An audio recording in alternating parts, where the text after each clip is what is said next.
expression of executive authority. So it's already a year in a profoundly transformational presidency. And when I think about it, it all comes back to this conception of power, that power belongs to Donald Trump, and that any checks upon his power are illegitimate and ought to be bulldozed.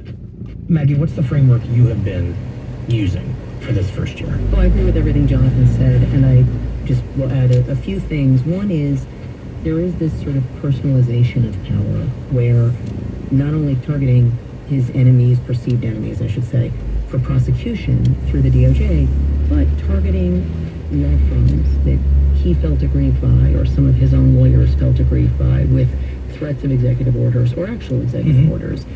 He's clearly in sort of he is owed his due phase where he believes he was harmed and he believes that he should have some kind of compensation for that, literally. To literally financially compensate them for a previous legal grievance he has. And not a small amount, I should say. No, well, I mean, the plan was, I think it was $230 million.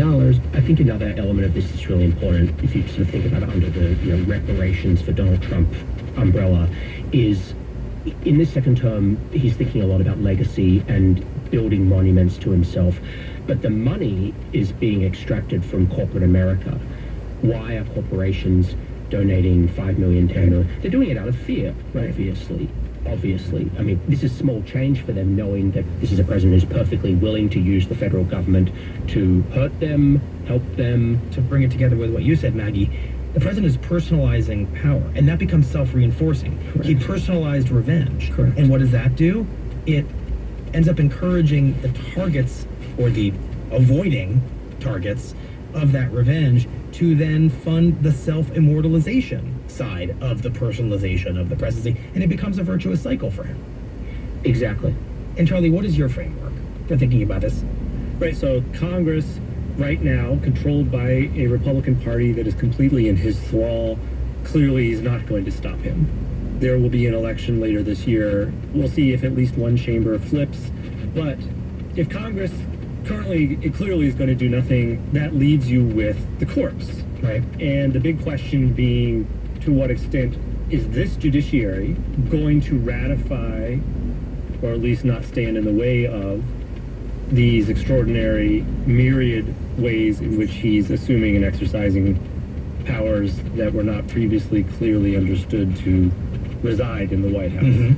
But while he has been stymied initially by lower court judges a lot, when stuff has reached the Supreme Court, it has by and large allowed him to do what he wants to do. And I think there's another point that's why I think it's very likely that Donald Trump ends up being the most consequential president of our lifetimes, is that it seems to me very unlikely that we go back to the way it was before after this experience. We're in an environment where what's likely is that if the other side gets in, if Democrats get in, that their voters are going to want to see a president use all of these extravagant powers for their policy desires and policy goals. That is a very appealing thing. I think Jonathan raises a really important point, which is that in this world we're living in now, where January 6th was a radicalizing day for Democrats and some Republicans who lived through it in the Capitol. Trump and his advisors have been radicalized by two assassination attempts. Two impeachment efforts. Two impeachment efforts, various indictments, all of them getting subpoenaed.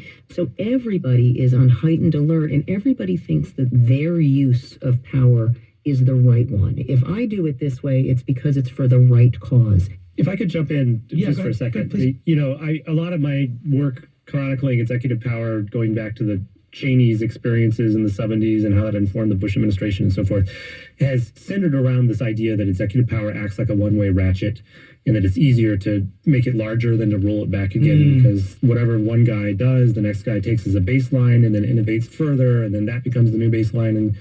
And I think it's profoundly unappealing in terms of a recipe for a country that does not literally go to war with itself, because it means that whoever is in power is completely unconstrained, and there are no checks and balances, and the rule of law means nothing, and there are no norms, then it's existential that that side stays in power. Exactly. When I talk to certain people around Trump, that's where they are psychologically Exactly. right now. That the next election is for all the marbles. And if we're going to ratchet it up, Charlie, if it only goes in one direction, doesn't that mean something fundamental has changed here?